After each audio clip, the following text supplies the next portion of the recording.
her own. Sabi ko habang hinahagod ang buhok niya. Kumalas siya sa yakap. Iniikot ako sa yumakap ulit sa bewang ko.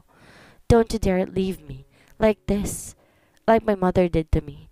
Bulong niya sa may leg ko habang nakayakap sa bewang ko. I won't leave you unless you tell me to. Sagot ko sa kanya. After knowing all of this, hindi ko siya maiiwan pa. Sandra's POV. Mabilis akong tumakbo papuntang sink nang magising ako. Parang may something sa sikmura ko na humahalikway sa loob noon. Mahigpit ako nakahawak sa lababo dito sa banyo. Duwal ako ng duwal. Nakulang lang pati butuka ko ilabas ko na. Napakasakit. Are you okay, baby? Aralang-alo ni Eros habang hinahagod niya ang likod ko. Nakasunod na pala siya sa akin. Nakatulog kasi kami dito sa malaking kwarto niya pagkatapos niyang sabihin ng sekreto niya. Napabangon lang ako na parang may humahalukay sa sikmura ko. Binuksan ko naman ang faucet at pinunasan ang bibig ko. Medyo nahihilo rin ako eh. Siguro dahil sa mahabang biyahe namin. Okay lang ako. Nangihinang sabi ko habang hawak kong ulo ko. Nahihilo ko. No, you're not. Pagsalansang niya sa sinasabi ko at saka ko binuhat na parang prinsesa. Nahilig na lang ako sa leg niya at ipinikit ang mga mata ko sa hilo. Naramdaman ko na lang pagdapo ng likod ko sa malambot na kama. I will call our private doctor to check on you. Bulong nito na ikinailing ko. Hindi na, pagod lang to sa biyahe. Don't worry. Sagot ko sa kanya. Lagi naman kasing ganito ang nararamdaman ko kapag nag-out of town kami na kuya, dati sa malalayong bansa. Hindi kaya dahil sa mga kinakain mo? You've eaten a lot of apples with powdered and fresh milk. Stop eating them now. Sabi nito at sinaman ko naman siya ng tingin dahil sa sinabi niya. No, an apple a day keeps the doctor away. Inis kong sabi sa kanya. How could you say that? These are my favorites. Nainis talaga ako sa kanya. Paano nagigawang sabihin sa akin ng harapan na wag kumain ng mansanas at gatas? Weird, pero naiinis ako. An apple, not a lot of apples. Ano bang nangyayari sa'yo at puro ka mansanas this past few days? You prepare grapes and you hate apples, right? Nakakunot ang noong tanong niya. Natigilan ako sa tanong niya. Tama nga siya. Ayoko sa mansanas dahil ayoko ng lasa nun. Pero bakit ngayon gusto ko yun? I am weird. Ewan. Basta gusto ko lang yun. Masarap naman kaya nagustuhan ko na. Paliwanag ko habang nililibot kong ulo ko dahil sa pagkahilo. Okay, but don't eat too much, okay? Limit it. Paalala nito na tinanguan ko.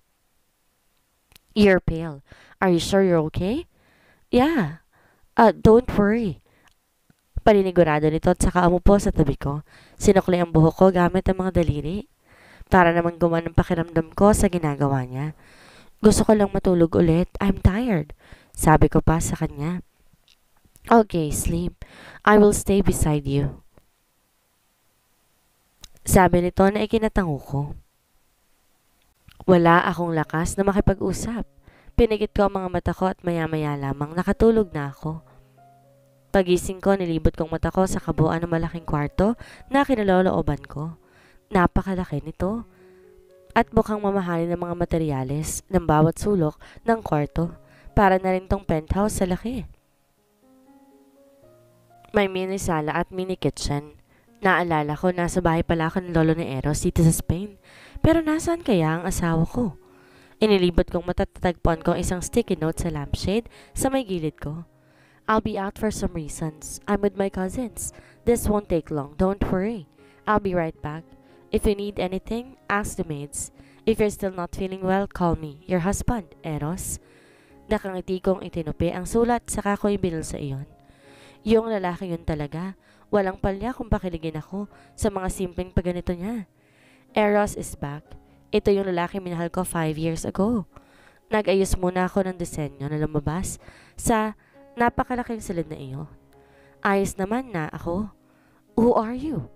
Anang boses sa likuran ko. Pagkalabas ko ng silid. Humarap naman ako sa babaeng nagsalita at parang luluwa ang mata ko sa napakaganda at na babaeng nasa harapan ko ngayon. Mahaba at wavy ang kulay ng ash gray niyang buhok. Napakaputi at matangos ang ilong niya. Para siyang Diyosa. Nanliliit tuloy ako. Nakangititang lumapit sa akin kaya ngumiti rin ako pabalik. Oh my gosh! You came out of Eros' room. So I conclude that you are Natalie Coronel, Eros' wife?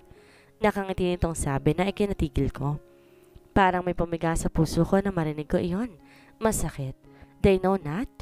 Pinakilala na ba niya si Nat sa kanila? Umiling-iling ako sa kanya. At may peking ngiti sa labi. Wait, you're not Eva's wife? Naguguluhan niyang tanong. I am, but I am not Natalie Coronel. Magbakla kong sabi. Hindi magiging ako si Nat. Hindi halata ang gulat sa mukha niya at agad yun napalitan ng apologetic face. My, I'm sorry. I am so sorry. I just thought, years ago, Eros called and told us that he will marry a girl named Natalie. I didn't know that you're not that girl.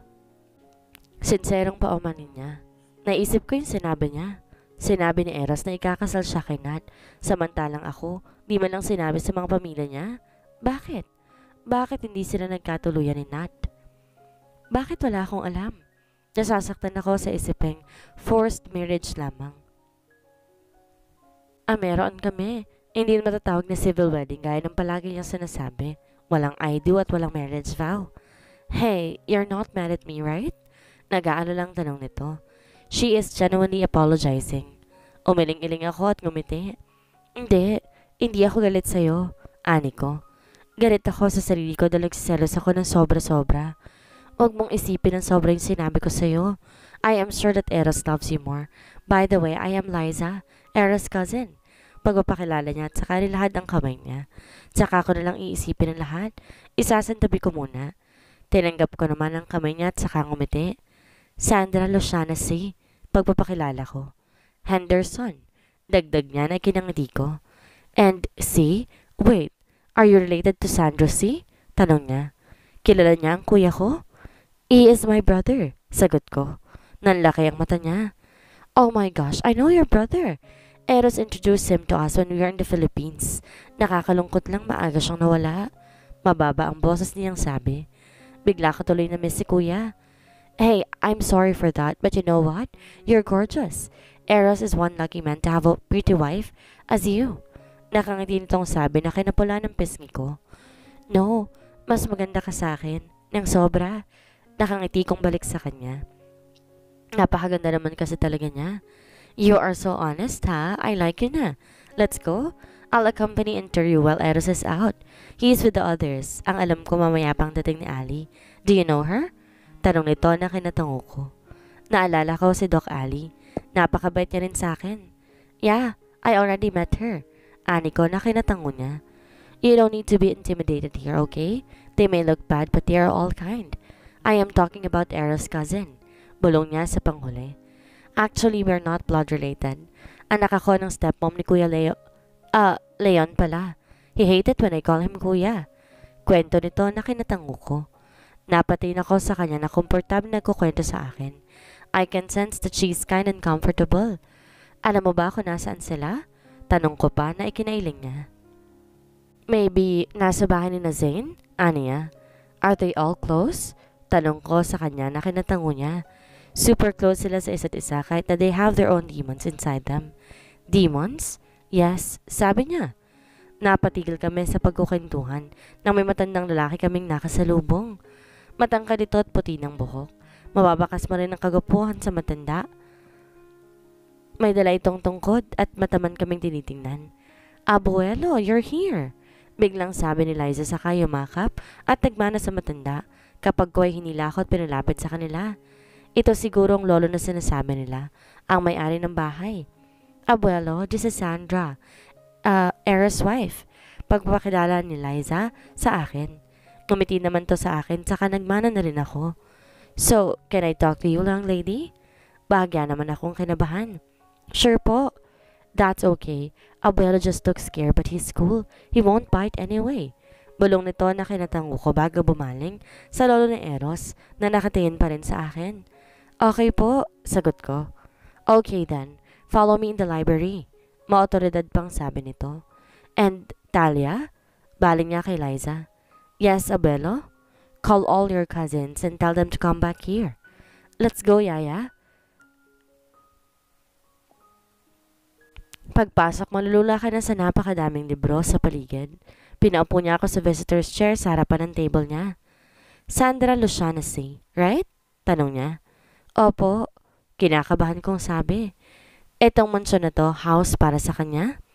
I am Elton Henderson, the owner of this house and your husband's grandfather. Nice to meet you po. Magalang na usal ko. Nakagat ko pa ang babang labi ko nang mauutal ako. You are stuttering. Are you nervous? Sort of po, bulong ko. Now let's go straight to the point. Sabi nito na kinataas ang tingin ko. May inilapag siyang envelope sa harapan ko na ikinabaling ang tingin ko doon. What's this? Tanong ko. It's an annulment paper, young lady. Printer nitong sabi.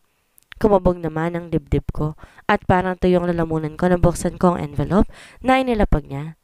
Annulment paper sa kasal namin ni Eros. Ang daming katanungan na naglalaro sa isipan ko. Ayaw ba ako ng lolo ni Eros?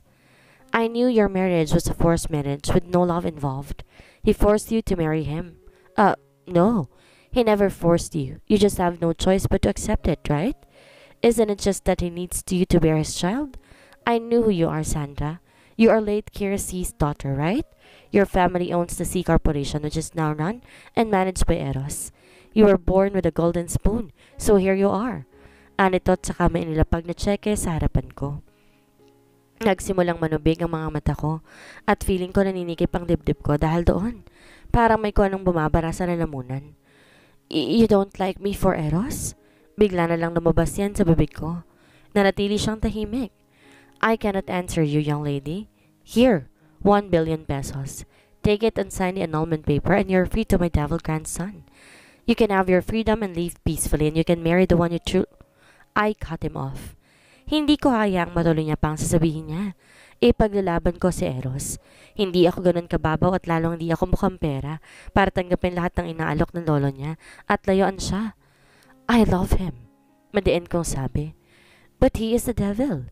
Mapaglarong usal nito na kinatango ko. I know. I still love him whoever he is. Mabilis kong sagot. He will surely make you cry, suffer and... I know. And he also make my heart beat fast. He also make me smile. And he also make me feel special. Sabat ko. I see. 1 billion is a supermassive amount, dear. Are you sure you won't regret it? Mapanayang tanong niya. Bumuntong hininga ako ng malalim, tsaka kinuha ang tseke at pinunit sa harapan niya. Nanatili siya nakatingin doon na pagka nakay ngumisi. I respect you, sir, but I won't regret it. Accepting your bribes and leaving Eros is the last thing I will do. I love your grandson, sir. Even your billions of money cannot pay my love for him. Matapang na usal ko. Tumayo ako at malamlam na tumingin sa kanya. Eros might be a devil. He can kill. He cussed every time and even though he just forced me to marry him, I still know that inside him there is a good person. A good person that always take care of me. I respect you, sir, but cannot you trust me? Can you please accept me and give me chance to prove myself to you? Because whatever it takes, I am still your grandson's wife, and we love each other. Ani ko. Tahimik lamang tong nakatingin sa akin. Hindi ko alam kung anong tumatakbo sa isipan niya. I am sorry for all my words, but can you please don't ask me to leave your grandson again? Because I will not do that. No matter what it takes, I will stay by his side. Yumuko ako sa kanya at tumalikod. Para nabawasan yung sakit nang mailabas ko yon. Gusto ko na tuloy umuwi ng Pilipinas. Nanliit ako ng sobra sa ginawa ng lolo ni Eros. Saktong pipihitin ko ng doorknob nang matigilan ako dahil sa malakas sa pagtawan niya. Kaya mabilis akong pumihit pabalik sa kanya. I will answer your question. A while ago, young lady. I don't like you for Eros. Well, yes. Sagot nito na kinayoko ko. Sabi na ayaw niya ako. But hearing after all your sentiments, I can say that I am wrong for judging you and for insulting your feelings. And by the way, I like you now. Eros is one lucky guy to have a great woman as his wife. Nakangiti nitong sabi na kinalaki ng mata ko. Ilang segundo bago magproseso sa utak ko, ang sinabi niya. Seryoso po? Ibig sabihin hindi niyo po ako papalayuin kay Eros? Hindi makapaniwala na tanong ko. Yes, tanggap na kita. And I wouldn't ask you to leave Eros again. Napangiti naman ako dahil sa sinabi niya. Parang nabawasan ng tinik sa dibdib ko. Thank you po, sir. Gracias. Pasasalamat ko. Hindi ko alam kung gano'n na ako kasaya ngayon. You should call me abuelo from now on. We are family after all. Nakangiti pa nitong sabi. Sa sobrang tuwa ko, hindi ko na namalayan ang pagturo ng luha ko. Tears of joy. Grabe ang takot at kabang nararamdaman ko kanina. Akala ko niya talaga ako matatanggap. Thank you po, abuelo. Kumunot naman ang noon nito habang nakatingin sa akin. Hey, don't cry. You are too pretty to cry, young lady. Sabi pa nito. Para naman akong tanga na tumango habang patuloy lamang ang pag-agos ng luha sa mga mata ko. Yes, abuelo. I will not cry. Tears of joy lamang po ito. Thank you po sa pagtanggap po ninyo sa akin. No, thank you for loving my grandchild so much. Pasalamat ito na kinangiti ko. Let's go. Nasa labas na sila. Giya niya sa akin palabas. Paglabas namin ay sumulubong na ang seryosong mukha ni Eros kasama ni Sian.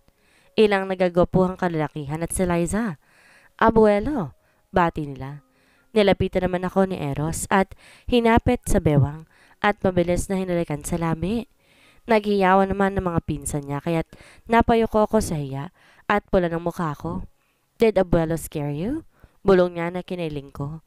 Hindi naman, nag-usap lang kami. Bulong ko papabalik. Tumingin naman siya sa lolo niya. It's been years, young man, sabi ng lolo niya. Yeah, did you miss me, old man? Nakangisi nitong tanong na siya naman pabalik ng lolo niya. Como esta? Tanong ng lolo niya na hindi ko na naman maintindihan. I am fine. How about you, Lo? You're getting older and older. Aniya sa lolo niya. I can see how close they are sa parang ng pakikipagbiroan nila sa isa't isa. Tumawa naman ang lolo niya at saka tumingin sa akin. I'm fine, as long as I am seeing you happy with this great young lady. Nakangiti nitong sabi at saka tinapik si Eros sa balikat. You are one lucky man to have her. I can see your mom on her. She got your mom's courage and guts to fight for their loved ones. I like her for you. Keep her. Sabi pa nito na kanigpit ng pagkakayakap sa bewang ko. Nakakataba naman ng pusong sinabi niya. So ganito rin pala ang ginawa niya kay Tita Erin? Iba rin pala talaga ang trip ng Lorilla. I want you to intimidate her, right? Tumawa ang lolo nito sa tanong niya. You know me, right? Saka tumingin sa akin. It is nice to finally meet you, Iha. Enjoy your stay here. Opo, thank you po sa pagtanggap. Pasasalamat ko. No worries, you're a family. Tsaka bumaling sa mga lalaki sa likod namin. Nasa tingin ko yung mga pinsan ni Eros. We're going to have a welcome party for these two lovebirds. Make sure to be there. Sabi ni abuelo na kinatango ng mga kalalakihan kabilang na si Zane. Yes, abuelo. Anila. Nagpaalam na yung lolo nila saka umalis. Anong sinabi ni abuelo sa'yo? Bulong ni Eros sa akin. Umarap naman ako sa kanya at saka siyang nitian. It's a secret. Sagot ko na kinasimangot niya. I miss you. Are you still not feeling well? Bulong nito. Yumakap naman ako pabalik saka umiling. Hindi na. Ayos na ako. Thank you sa pagpapaalala. Sagot ko. Ahem. Respeto naman sa mga single dito. Napahiwalay kami na magparinig si Liza. Napamulaanan ako nang ma-realize ko na hindi lamang kami ang tao dito. You should get married then. Nakangising sabi ni Eros na sinaman lang ng tingin ni Liza. Don't want to. Sagot ni Liza. She is still young. She don't need another man. Ani ng malamig na boses mula sa isang gwapong lalaki sa likuran nito.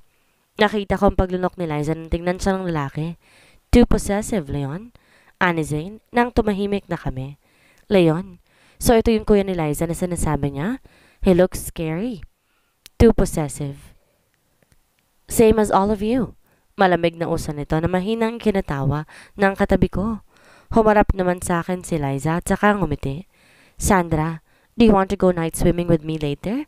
Nakangiti nitong tanong na parang inililihis ang atensyon sa akin. Ngumiti naman ako at tumango. Oh, no, it's too cold outside. My wife might catch a cold. Sabat nito na sinimungutan ni Liza. No night swimming, my dear. Ani naman nung tinawag na Leon ni Zane. Kanina kaya umirap si Liza. Oo na, oo na. Bukas silang Sandra ha. I want to know you more.